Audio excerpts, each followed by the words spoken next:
Welcome, everyone. My name is Heather Riggs. I'm Director of Administration here at NEMA. My pronouns are she, her. And before we start, I just want to give a quick land acknowledgement. Virtual spaces cannot replace, my screen just went small. Hold on one second, sorry about this. Okay, let me start over again. Scarlett usually does this for me. Virtual spaces cannot replace the lands that sustain and empower us. I'm in Arlington, Massachusetts, homeland of the Massachusetts people and their allied tribes, past and present. NEMA recognizes that our organization and those of our members were founded within a colonizing society, which continues the exclusion and erasures of many Indigenous peoples throughout New England and beyond. Thank you, everyone, for joining us today. I just want to remind everybody that it is being recorded. So if you feel like taking yourself off video, that is great as well. So I want to get going on exploring the possibility of creating a small museums PAG with our potential new PAG chairs, Louis and Doria. So I will turn it over to them. And I'm going to just tell you a little bit about how we came to set this session up. I'm Louise Riley Sacco. I'm the permanent acting interim executive director of the Museum of Bad Art, and I've been a NEMA member for a few years. I realized a couple of months ago that I've seldom attended a NEMA event. I'm all in favor of the organization. It sounded like a great idea when I joined. But as a tiny, underfunded, understaffed museum, the programs that come up just didn't resonate. They weren't solving problems or addressing issues that I have. So I sent a note to Scarlett and got a quick response from her saying, yeah, this is important that we pay attention to very small museums. And she put me in touch with Doria, who will tell you a little bit about her background. When Doria and I spoke, it turns out that Doria has some academic training and has done research about museums, and she'll tell us a little bit about that. I have absolutely no training in museums, art, or anything else that gives me any right to run a museum. But here I am with a museum that has survived for 30 years and has been doing okay. We in thinking about what can NEMA do for small museums, it seemed that the most likely thing was set up some kind of a subgroup. And in NEMA, they're called PAGs, professional what Heather? Professional Affinity Gatherings. Professional Affinity Gatherings is what they're called. So after talking it over and putting together notes and things, Doria and I, working with Heather and Scarlett, set this meeting up to see if there are other people who are interested in forming such a group, what it might look like, what it might address.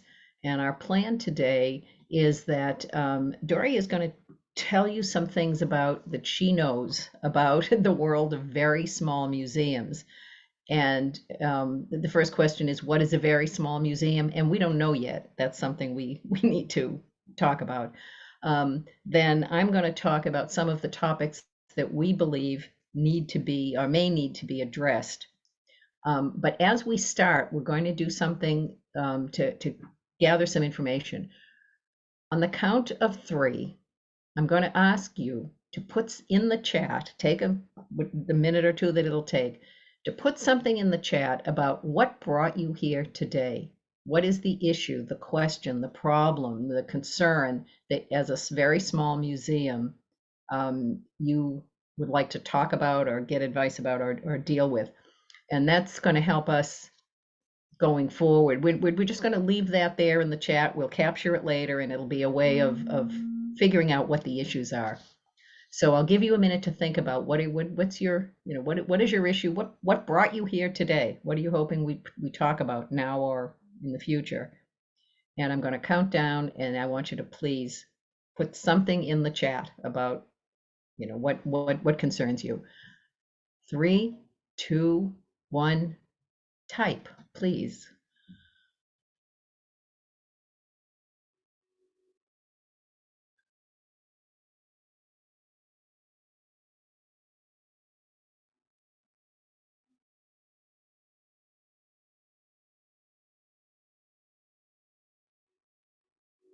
And as we go along today with the discussion, feel free to add other things too. that are either questions, concerns, just what is it that you would want from a PAG if it were formed in NEMA. Our plan is after this session, we're going to send a follow-up survey to people asking about, is this something you want to pursue, and maybe some more questions about our interests, and depending on where we go today in this conversation, that survey will come from NEMA. I should tell you that when you registered, you provided email addresses. We don't have those email addresses. NEMA is very protective of that. So if whatever follow-up we send, which should be a report on this meeting, plus some questions going forward, will come from NEMA. Go ahead and keep writing if you need to, but I think I'm going to turn it over to Doria to tell us some things she has learned about our world. All right. Thank you, Heather, and thank you, Louise. Thank you, NEMA. And thank you to all of you for showing up to be part of this, what I hope will be a continuing conversation and maybe even kind of community building amongst small museum people. I feel this came, sort of selfishly out of my own needs as a small museum person, feeling very isolated, working from my home office, managing a museum collection that is actually in another state. And then the archives are located here. And I just felt, I'm pretty much the only main staff person for my museum, which I know is not unusual for really small museums. Actually, there's a term for that when my research that I discovered, a museum researcher in Britain came up with the term micro museum. And I definitely identify in that micro category. And that made me feel a little bit seen or acknowledged. And I've just realized that I need help. I think we all do, but small museums in particular, we need help from peers beyond just our own tiny organizations. And so making community and making networking in this way, I think, is really critical to our survival and also our ability to potentially thrive and learn from each other's challenges, mistakes, and successes. And in my research, I discovered that small museums actually have a lot of successes. I started off sort of focusing on all of the scary negative things in my research. And then I thought, this is depressing. And so I switched focus to all the ways that small museums in particular are thriving, achieving success, achieving excellence, because it turns out we are. We can and we do. It just looks different for a small museum to have success and excellence than, say, the MFA. So and I think the museum industry sort of doesn't really calibrate or consider those issues of scale and difference, and doesn't sort of recognize that success for us exists and also looks different from a large museum. And that's okay. It's okay to be different. It's okay to be small. So one of the things I first got into early on in my research, and this was part of my graduate research through Harvard Extension, where I got my degree in museum studies almost exactly a year ago. Today is commencement, so exactly a year ago. I got my master's in museum studies. My research area was small museum standards. And one of the things that I looked at initially was, how do we define, or how does anyone define, a small museum? The AAM, American Alliance of Museums, actually doesn't currently have a working definition for a small museum. And I think there are issues and reasons for that. They were very focused on large museums. I actually just came back from their annual meeting where I presented this research. And I was very overwhelmed with the fact that their focus is pretty exclusively large museums. However, the AASLH does have a working definition for small museums, which I found somewhat useful in the early phases of my research. And the ways that small museums are often defined, or one way we can define ourselves, I was asking the question this week, and a lot of people, how do you consider yourself small as a museum, and how do you do that? And people would often say, oh, do you mean our collection? And I would say, no, I mean your people, because that's really what defines a museum, and how it works is the staff, the volunteers, the people that make it run. So I would, and this aligns a bit with the AASLH's definition, which is that a small museum usually has a very small number of full-time staff, and also proportionally a large number of volunteer staff on whatever number of people is there. So that's one important indicator of what makes a small museum small, is that staff number and staff composition and interrelation. So that's pretty critical. And also then there's the issue of money and funding. And small museums tend to have a relatively small amount of, available funds, usually a small budget, small endowment, if that. And we may have large collections. I mean, my micro museum has 2,000 plus items in our collection, but only 1.5 people working roughly, and a board of 5.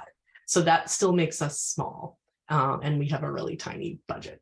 So yeah, so that sort of helps to kind of just get started. Although my feeling is also like, if you're small, you know it, and if you're not small, you also know it. So that's sort of one way just to kind of self-define and to define for other people who might ask, well, what makes you a small museum? Why is that special? Why is that different? All right. So part of my work, and I might just drop this in chat. I'm going to drop it says access to file restricted by your account admin. Let me see. I wonder if I can do this. No, I might, is it possible for me to share screen? Yep, you are co-host, so you should be able to share your screen. Okay, I'm going to do that because I want to share a visual. And I apologize in advance for how messy my desktop looks. But okay, so this is something that I came up with. I hope it's visible. Yeah, as part of my research in definitions for small museum, and this issue of standards and how we achieve success in a small museum. This is actually. You want to increase the size so it's full screen. Oh, can I? Ooh. Yeah, you can do it on your computer, I think, by increasing that so everybody can see it. Is that working? I can see it. I just want to make sure everybody else can see it too. Try hitting the green button. On the left, the left-hand side has a green button. It says I'm sharing screen. No, on your screen itself, on the image. Oh, yeah. Thank you. See, we all need help, right? Right. Thanks, this John. is good. This is really good. So this is something. This is actually the PDF, a PDF that I created for the AAM conference this past weekend in Denver, and they created a massive poster out of it for me. And I stood next to this poster and talked about it with people, just yakking over the weekend, and that was actually really helpful. And so as I pointed out to people, on the left side is also the bad news stuff about accreditation, which was sort of one portion of my research. But in the middle and on the right side is what I want to focus on today. I think the QR code may work on the far right upper corner. If you feel like it, that's my capstone research paper, this is what you're looking at now. This is the condensed version of my research, and that QR code will lead you to a PDF of the full and complete version of my research with all my footnotes and case studies, etc. So what I did was I came up with a kind of a set of standards or benchmarks, descriptors of small museums that I thought might be useful. And I consider this still a work in progress and something to be added to. I've discovered that museum people really like acronyms. So I created this acronym COINS, which stands for community-oriented, innovative, nimble, and specialized. And if you're a small museum person and you work at a small museum, then those attributes should sound really familiar to you. If you're doing well as a small museum, then it's very likely that you are hitting those benchmarks, that those descriptors really accurately describe who and what you are and your work and how you function. And increasingly, I'm thinking that there's a fifth part that needs to be added, which is partnerships. There's evidence that I've been finding and from talking to other people and my own experience working with my micro museum, that partnerships with other museums or other nonprofits is critical to the success of small museums. That seems to be what sort of helps us grow strong, helps us thrive, and helps us increase our outreach and our success, is to partner is basically to not go it alone, but to partner with other museums or other nonprofits or other for-profits in our community that share some of our vision and our concern with our communities. So yeah, and this set of 4 standards, which hopefully will eventually be 5, I came up with not totally on my own, but very much from consulting other research.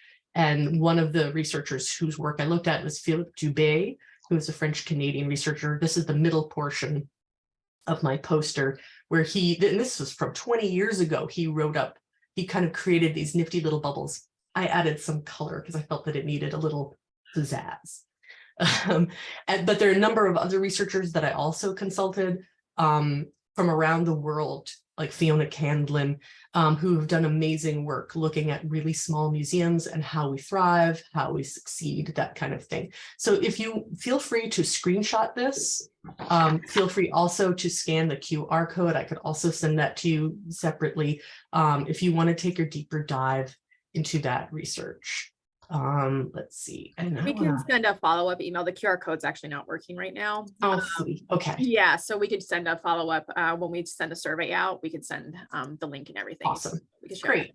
Yep. Yeah, so I don't want to spend too long on that, but that's just sort of where some of my ideas came from, and I'm hoping that other people will share their ideas as well. So that sort of wraps up a lot of kind of what I wanted to talk about in terms of self-definitions and nitty-gritty and sort of scholarly approaches. And there's been a real push in recent decades, especially from museum industry leadership groups like the AAM, AASLH, IMLS, groups like that, for museums to sort of be as professional appearing or fronting as possible, and to use certain kinds of language and all of that. And so some of this is directed at those outer voices, just to kind of, there's always this interest in metrics and, how do you measure your impact and what are the tangibles and what are your numbers and how do you prove that you're doing blah, blah, blah. And of course, for museums, as with many arts groups, and I'm actually also a performing artist, so very broadly looking at arts groups, a lot of our impact is somewhat intangible and difficult to measure. And it can be really difficult to prove that we're doing well. People want to know, like, well, how many visitors do you have? All these numbers. And that doesn't give a complete and accurate picture of our work, of our rigor, and our success. And so we sort of need different ways to sort of navigate that and find that. And we may need to move away. I sort of feel like a lot of the nonprofit industry needs to move away from some of the more corporate and for-profit language and thinking that has been the focus in recent decades, with focus on monetization and all these other things, which are important. Funding sources, started drying up for nonprofits in the 1980s, and money is a real issue for our survival. But ultimately, what's most important and the biggest indicators, I believe, of our success is how well we're following our missions as museums, and how well we're serving our communities. Because if all we're doing is just amassing money or stuff and collections, then that's not enough to justify our existence and our relevance. So we may need to start moving away. And I think this is for the whole industry, not just small museums. I just think that small museums are better at this. We may need to move away from that corporate for-profit function and really sort of drill down at our missions, our communities, being innovative, creative, outreach, and doing all the things that nonprofits and small museums do best. So that's my, it's not really an elevator speech because it's pretty long, but I'm a talker, so there we go. Yeah, so I might, Louise, I'm thinking I might want to move things over to you and let you do some talking. Sure. About that. Yeah. Yeah. Okay. Yeah. What my agenda is, since I don't have any formal training in museum membership, is in running museums, is to talk about some of the choices that we would have to make as a PAG. And one of the first is the criteria. What do we mean by a very small museum? And I will tell you, my museum, which has been around for 30 years, that's not bad for it, has no paid staff. an annual budget that's probably under $6,000, but we have 850 items in our collection, which isn't bad. And and we've had international attention, which isn't bad. We have 68,000 followers on Facebook. So they're just, there are big, high numbers, low numbers. As a group, we should think about, what do we think it means to be a small museum? Or is it just, if someone feels like they're a very small museum, then they're a very small museum, self-identify. But that's one big question we have. And again, we may end up with too many questions to put in one survey, but we'll find a way to get back to you and get information back. But so yeah, number of staff, full-time versus part-time, budget, size of collection. There are lots of things we could look at to say you're a very small museum. But the topics that might be covered, and again, this is looking back at my history with this museum, plus things I've just heard. Let me back up a little bit. Before I did this, and there was some overlap, I was a business consultant to small companies. And so a lot of the issues I faced as a consultant for small companies are the same ones we face as small museums. So there's, some of what I'm talking about is informed by that. But let me tell you what's on my list right now of some of the topics that might be interesting. And then before we send out our report, I will go through your comments on the chat to add as needed, and we'll figure out a way to get some focus. So the first issue that I think faces a lot of people who are thinking about starting museums, or who just have, should I incorporate? Should we be a 501c3? What kind of governance do we need? If we need a board of directors, who's on it? How do we recruit them? How do we manage a board of directors? How involved should they be? So there's that whole set of questions about just how you're organized, which leads to things like, how are you keeping your books? If you're very small, it tends to be, well, the checkbook tells me all. Well, everybody probably needs to go beyond that, but how and when and where? How do you what do you want to do about banking? Are there, you're going to need a checking account. Well, what kind of checking account? With whom? What should you be looking for? What kind of online banking should you do? What about a merchant account?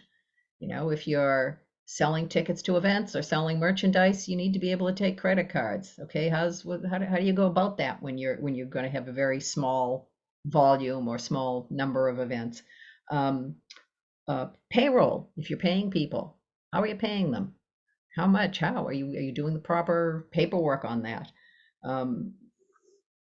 Back to organization and paperwork. Annual statements. What kind of annual statements do you have to file? To whom? What happens if you don't file them? I mean, just, that's pretty basic. What else have we got? Volunteers. I think all museums, large and small, depend on volunteers, but it gets a little different when you're, if you're the ICA or the gardener and you're looking for volunteers, people know who you are, what you are, they would love to be involved. When you're something that people may not have heard of, how do you solicit volunteers? How do you manage them? How do you keep them motivated and keep them on board? Do you get involved in internship programs? Does that make any sense for you? There are a whole lot of things there around volunteers and staffing. What else have I got here? All right, do we want to talk about, and I would think we probably do, about just the financial stress that very small museums feel? Do we have tips for one another on how to do things on the cheap without depending completely on duct tape and paper clips? And what can we share ideas there and tips? Grant funding. We know it's out there. Are we going to be able to chase some down? What does it take for a very small organization to get grant funding? And we've dipped our toe in that water, and we've come up with some very small, but still it's important to us, grant funding. Or other funding, sponsorships, especially. Again, as a very small company, how do you hit up somebody for a donation to an event or to your museum when they probably never heard of you until you start that conversation with them. Do you have a gift shop? Should you have a gift shop? How should it sell? What should it sell? How do you set prices, or how does that work for you? What other kind of revenue opportunities are out there without your feeling like you're running some kind of a small business rather than a small museum, and that your audience will respond to? People, the movie a few years ago of Exit Through the Gift Shop, that's, people do expect to see a gift shop associated with a museum. So are we taking advantage of that? Our museum does virtual presentations, and the last two slides on every one of our presentations is, and now let's exit through the gift shop, to remind people that we have a gift shop.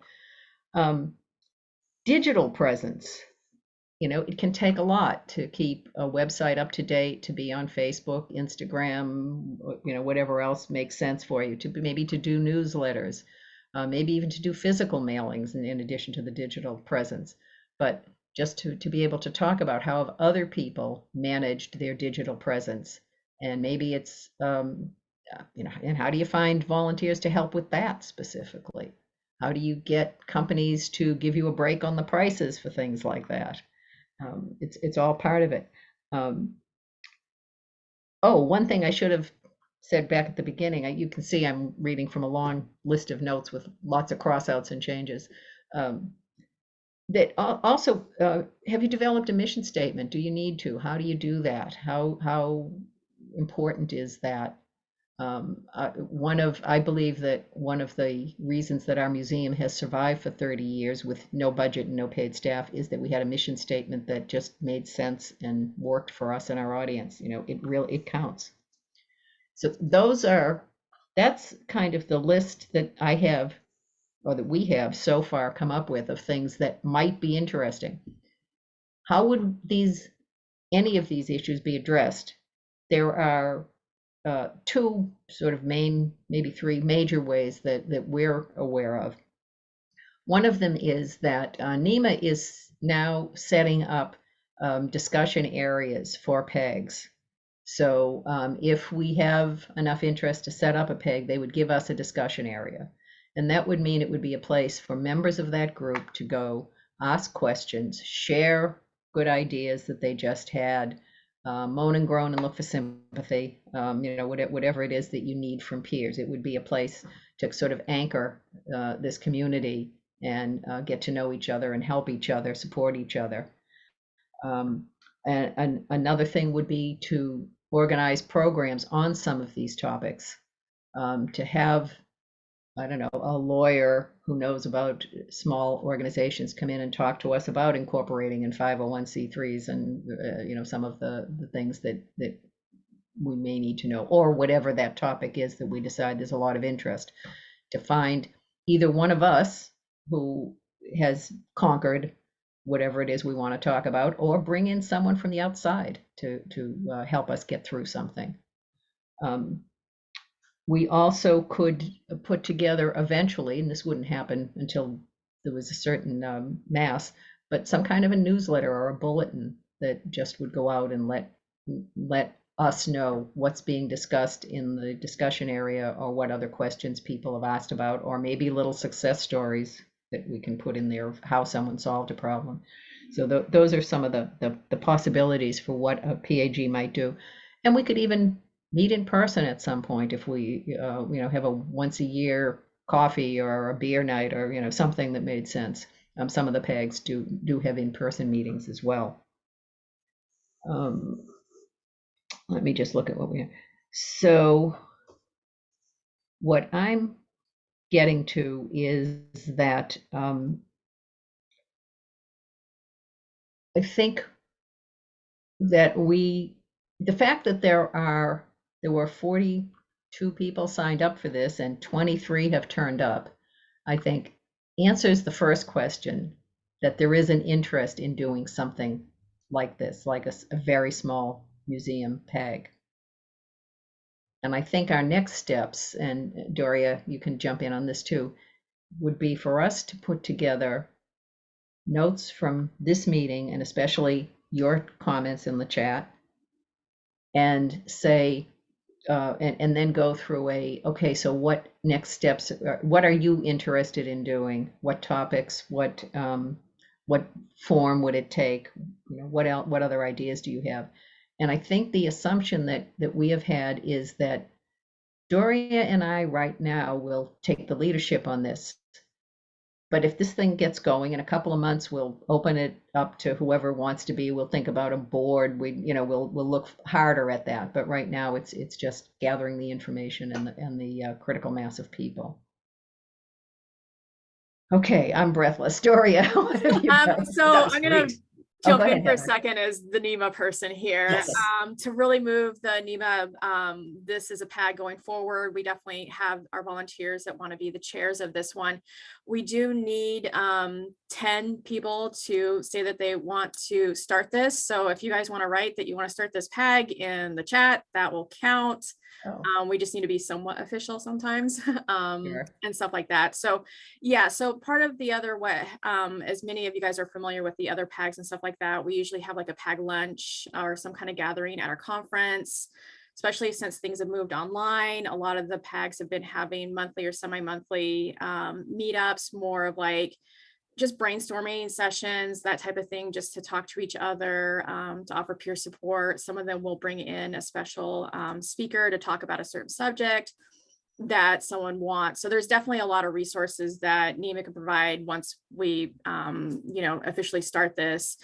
And it was mentioned that in the background, if everybody is signed into our relaunched website and our new member portal, there's sections in there of all of our professional affinity gatherings that you are able to join. And there's a networking component of that, like a mini discussion list type situation. So as we move forward with this one, we could set up something in the background. You will need to log into the NEMA website and be a member, unfortunately, on that one. But it is a start on that one. So we could start moving forward. I think we do have the 10 people in there, so the official thing. So yeah, wow, looks like we have a new PAG. Heather, thank you for that. That's wow, that's fast going. And am I correct in thinking that NEMA does not limit the number of PAGs that a NEMA member can be part of? No, there's no limitation. We don't charge for the extras either. We will charge occasionally if one of our webinars is more of a workshop situation of 90 minutes. There's like a small fee that we do push on to the speaker. We do like to pay our speakers, and stuff like that. So there is some setups, and if it's like an in-person workshop, there is a charge just for like lunches and other overhead and everything like that. But yep. One of the things that we had talked about right before the meeting was this idea that that many of us as museum workers, we belong to sort of different kinds of demographics or categories, and our museums do. And so I think it makes sense to connect with different kinds of peers and colleagues to sort of cover and get support for ourselves and our museums from as many different sources as possible. So we may need support as small museum people. We may need support as historic house museum people, or as art museum people, or any number of these. And I think I'm in favor of getting as much help and support from other sources as possible. And so I always encourage other people, like, seek that support, seek that partnership wherever you can. And especially in a regional level. Having just come back from the AAN meeting, where I felt very lost and overwhelmed with thousands of people, I think thinking global and acting local and consulting people in our region, in our demographic, is a really beneficial thing. I'm not against being part of a national membership, and certainly the small museum network online has been useful. But knowing that being able to connect with people who are potentially like within a drive from me is really cool, and that's something that NEMA obviously offers to all of us. I want to throw in that that Heather mentioned that the PAGs are available to NEMA members. If somebody is not a NEMA member, very small museums can join for $25 a year. What's the definition, Heather, of a small museum? So the $25 one is the all volunteer category. So it's all volunteer run organizations. We go by budget tier. So our lowest budget is $90. Mhm. And if it's a strain on your budget, we will definitely work with you because we want you to be part of our group. And so if there is any financial constraints, definitely contact Scarlett, and we can set up a different option as well. Nice. That's great. Yeah. Yeah, I'm a big fan of reaching out and leaning on my community, and I think we should all do that. So I have to figure out how to get that partnership element into the small museum definition that I'm working on. I don't know. My mom also says that my acronym COINS is confusing. So I'm thinking, people think I'm part of some kind of like a coin museum or something. So I don't know. Partnerships. I don't know. Can I get that P in Coppins? I don't know. Spinock, something. I'll have to work. Right. Work on that. Yes. Yeah. Well, I was sort of looking through some of the stuff in chat, and you guys came up with some really, really significant and important issues. And one issue that I kept seeing that has popped up over and over that seems to be a real area of concern is volunteers. And, getting back to sort of some of those definitions of small museums and how we're very, very volunteer centered, volunteer oriented, and volunteers are really what keep a lot of small museums afloat. So obviously that's really critical to our functioning. So I think whatever we do, that's going to have to be really centered. And of course, our boards are volunteers also. So that's sort of like another element of the volunteer issue. There's the volunteer staff, and then there's the volunteer leadership, which is the boards. So like that's sort of two groups of volunteers that are critical to the functioning of small museums in particular. And of course, medium and large museums also have volunteer board members and other volunteers too. But I think for us, it's really like core to who we are and our identity as small museums. So that's definitely something that we're going to need to drill down into and talk about. I think one thing we might want to do, and we could try this right now actually, is maybe sort of have people kind of raise their hand and share stories of how they recruit volunteers. Like basically what I'm asking, does anyone have some success stories that they want to share? Or methodologies about volunteer recruitment and volunteer retention that they want to share with our group now. Is that okay? Can we jump into that? Sure. Yeah. Okay. So this is the talk back part. This is where I'm hoping that some of you guys will have some things to share, because I kind of feel like this is where we can start. Does anyone want to share? Or you can either raise your hand or you can just unmute and start talking. That's always what I do. Just talking about volunteerism. Well, I'll just throw in one thing that has worked well for us in keeping volunteers. Finding them is still really hard, is just giving them outrageous titles. People get a big kick out of being the the czar of the archives, or just something ridiculous and fun like that, and they remember it. Well, that's why I'm the permanent acting interim executive director. I'm a volunteer, but I have a great title, so how could I ever leave? Right. Outrageously cool titles. Okay, I love that. I actually have something that I can share. So I'm the collection manager and archivist and web mistress and social media person and all sorts of other stuff for my micro museum. And I do all of that from my home office here in Cambridge, Mass. Our actual museum, the Rosemary Beck Foundation, is located in Lower Manhattan. And people always say, huh, how does that work? And the critical component is that I set up several years ago an artist in residency program in partnership with a local school called the New York Studio School, which is an old and venerable place. It's great. We had kind of a historic connection. What I figured out is that Rosemary Beck Foundation is all about the late artist Rosemary Beck. She used to teach at the New York Studio School. So when I came on as collection manager, I was looking around like, who can help me? Who can do this? I can't afford to move to New York. What am I going to do? And I thought, oh, New York Studio School is located pretty near our physical location. And I thought, okay, I don't have money to hire someone. So I started thinking, what do we have that's valuable that we can kind of barter? I went into this old-fashioned barter mode. I talked to New York Studio School. We basically set up a residency, an artist residency program that is exclusive to New York Studio School graduates, where they can use our space for making their own art. They can basically have a residency, and that looks good on their resumes. And in return, they do work for us. So there's no money exchanged on either side, which is great because we don't have any, and artists tend to be poor. But like we each have something to give, something to offer. And so so it's kind of like having a highly motivated volunteer, essentially, who's working in the space, but they're getting something in exchange. So it's sort of, I kind of went the partnership route in order to find volunteers. So that's something a lot of times people will say, well, where do I find volunteers? Where do I find people who will be motivated and interested to volunteer for our organization? And I guess you sort of have to think like your population of volunteers and think, well, who's in our area? What do we have to offer them that they would like? And schools are a good place to look. And for us,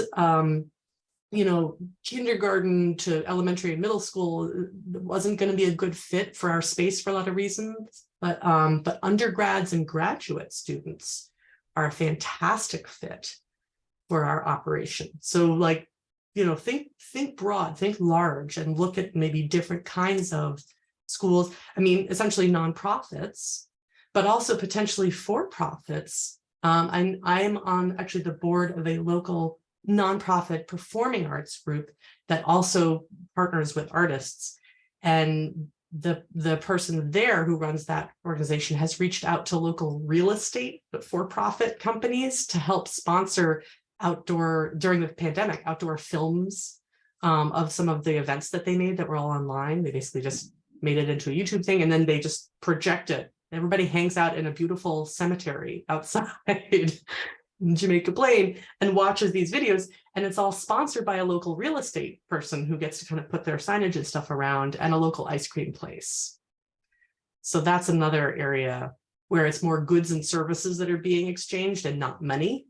And it's from a partnership. So you kind of have people working for you in that way. So long-winded, multiple examples, but that's sort of some possible modalities and ways into finding free labor, but like willing and enthusiastic, committed and loyal labor, which is what we want.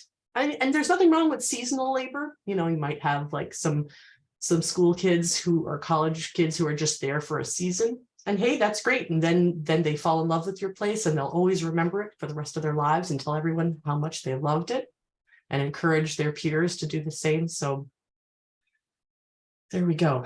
Anybody have any other questions or comments or other kinds of things about volunteerism relating to your specific museum that they want to share? I'll have this is Susan Navarre from the Fitchburg Historical Society. Hi. Okay. And I'll share what I consider a success story, which is that when we were selling our old building and completing the move into our new building, we started on the move very, very early so that we could have volunteers, including board members, come in and help pack things that had never gotten packed up to move. We used professional movers ultimately, but the packing, a lot of it was done by these board members and volunteers. And it took the fact of getting people to come in over and over again, and they didn't feel particularly rushed. They got to really explore the collection, meant that it deepened their relationship to our mission, which I think was central. And some of the people who were volunteers became board members based on that. And those that became that were already board members became extremely enthusiastic and more knowledgeable. And one other thing that I've seen that works well for us, the big danger when you're a small place is that every volunteer wants to connect with the one person in charge who's pulled in too many different directions for all of their training, their supervision, and their socializing that they come to the organization for. So I feel it's very, very important to connect the volunteers with each other, and that one of the best things for long-term strength of the volunteers is to have older volunteers working with younger ones, so that the younger ones have more leg strength and they have more technical chops, and so they can, but then they can also learn from the older volunteers, and so it creates a really great relationship that they want to keep coming. They don't run into each other anywhere else, so they want to come and keep connecting with each other at our place. But you do know that older volunteers is eventually going to age out and are going to need to do different kinds of projects that are less physically taxing, maybe even less mentally taxing, but they still want to socialize at your place. And that younger ones will, either go off to college or they're out of college already, but they'll have children and they'll have to take a 14-year break while they raise the kids, and then they come back. Yep. That's fantastic. I love that. I think it is so cool the way you can get very clever, I think, with sort of how you market or spin or describe your volunteer work. And if you kind of focus on things that your volunteer population is into, like, hey, come spend a fun hour or two, handling and packing your favorite artifacts or discover your new favorite artifacts at our museum. It's like, come pack for us. I mean, I think that's brilliant, just like spin it a little, think, Another thing that kind of ties into that too is that whole thing of acknowledgement. I mean, you thank them for what they just did, but then you mention them at an event, you give them a certificate, you buy them a pizza for dinner or something when they're working with you. You just that acknowledgement is huge, because when I have heard volunteers, not with our organization yet anyway, I've heard people say, well, they used to do such and such, but nobody seemed to care anyway, so they lost interest. And it's just, you're doing a great job. Thank you. Couldn't do it without you. Just, it goes a long way, even though sometimes it feels like it's kind of over the top and all I ever do is say thank you to this person. But if that's, they deserve a thanks, give it to them again and again and again, and find concrete ways to do it. Social media can be handy in this way. Recognizing people on social media, like a lot of times when an artist in residence at the RBF would accomplish some cool project, I'd make a whole little Instagram post with picture, like before and after pictures of their work, and be like, hey, look what she did. It was so awesome. Everybody check this out. And then everybody comes on and goes like, and they're tagged on it. And so every time there's a like, they're like, oh, and that feels good. It feels really good to get that acknowledgement for your work, and it's, it sounds small, but I've become a big fan. Like Instagram in particular I've found really great. That's a great way to connect with artists, visual artists, which is really critical to my particular nonprofit. And also Facebook. So I kind of I'll cross post on Facebook and Instagram.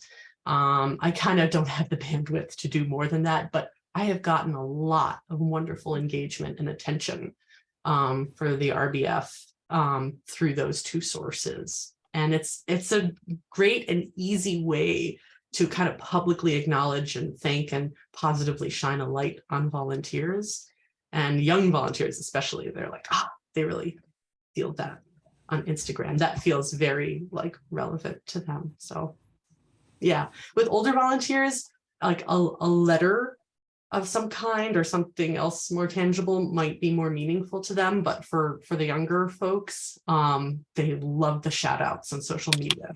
We once arranged for the city of Cambridge to give some kind of an acknowledgement to one of our volunteers, and it was, an Oh, official acknowledgement for his efforts in supporting the museum, and I forget all the details, but I mean, he was thrilled, and he has this letter is still framed in his house. that's awesome. You And, can get really creative. I mean, I bet you could do like a kind of I remember years back the aquarium when I was a child, and the New England Aquarium had something where people could adopt a fish in the in the aquarium. I sort of contemplated doing this where you could invite people to sort of adopt an artifact or an item in your collection and kind of connect with it. And potentially there could be volunteerism around that too. That's not an idea that I've actually done, but I remember back in the day in the 80s that was popular at the aquarium. I had a puffer fish and I got sent an adoption certificate for this puffer fish, and it had, I don't remember whether it had a name. My grandparents gave this to me as a gift one year and I was just thrilled, and I'm sure they paid the museum something for that. Wow. I spend a lot of time at Fenway Park, and they have every month they have Monster Service Awards for employees and for volunteers who sell some of their raffle tickets and things on the field. And people, for that 3 minutes of attention and their picture up on the big board with the camera, they're thrilled. They're smiling for weeks, and they're telling people about it. Did you see me on the field? And those public acknowledgments, as you say, go a long, long way. And that's a for-profit group. Right. I'm not shy of borrowing or stealing effective methodologies from for-profits. Like if they can do it and it works well and it's free and effective, I'll do it. Cast a wide net for inspiration. Yeah, like that's awesome. Does anybody else? Oh, we're down to our last 7 minutes. Does anybody else have any other comments or anything else? Obviously, we've taken a very deep and specific dive. Oh, yes, I see someone. Anne, I see you're waving your hand. You can unmute. Yep, we've gone to not having a meeting every month. People do not want to be at meetings every month, so we go to about 4 times a year now. Nice. And you know what? The checking account is all light out. They get all of their information, all of their reports and everything ahead of time, so they can read it if they want to. What do we do about a week? We do about a week early. We do about a week. Sometimes it's less, sometimes it's a little bit more. I also find if you put it out a little bit more, they lose it on their computer because it's all done on email. So, yep. So you have to take into consideration who you have. We have some professional people on our board, so we've done that. And we also do all hybrid meetings now. Everything is hybrid for whatever reason. We have people who do not, who are on our board, not in our town. So that works out well too for us. It's hybrid and not as many meetings. And they get it ahead of time. They can read it. We read some of it. Some of it is just skimmed over, and our meetings go faster, and people seem to like it on our board, right? Yeah. Awesome. So it sounds like you were pretty responsive to your volunteers' needs. You listened and you responded quickly and, changed things up to suit them better. And that's a good way to show that you care and that you're listening. Right. Our board, part of our board, some of our board members are not volunteers at the museum. Everyone is a board member. They're all volunteers. None of them are paid. Right. Of course, we're all volunteers. We have no paid anybody. But some of our board members are also volunteers at our museum, and some of them are not. Some of them are in, like, we have a lawyer, we have somebody who does treasury things. Nice. So take that into consideration when you're looking for your board members, is that if you want somebody of that, I'm going to call it caliber, or that attribute that they have, maybe that's the only job that they did. I know I'm going to take up time, but as a service unit manager for Girl Scouts, I find give them one job. If they can, give them one job. Don't give them, and then don't ask. Again, if that's what you've asked them to do for that one job, that's fine. You can say, do you want more jobs? And give them the option of saying yes or no. But don't burn out your volunteers. I think we do that an awful lot because we're so desperate. It's Absolutely. better. I have someone on my board who is the person that if some idea flits into my brain, I can call him and say, does this make any sense? Yeah. And he's doing something that's parallel to, it's not a museum, but it's kind of parallel. And he's, you know, and he's helpful. And I do the same for him. I'm on his board, you know, Yeah. but yeah, that's all I don't need anything else from him other than okay, he's my sounding board. Mhm. And don't forget your advisory board, which is Yes. basically just like people who care about your organization and who aren't necessarily going to be as hands-on or involved deeply, but those are basically people that, you know, like that you can just call and be like, hey, I have an idea. Can I just talk to you about it? That's technically an advisory board function.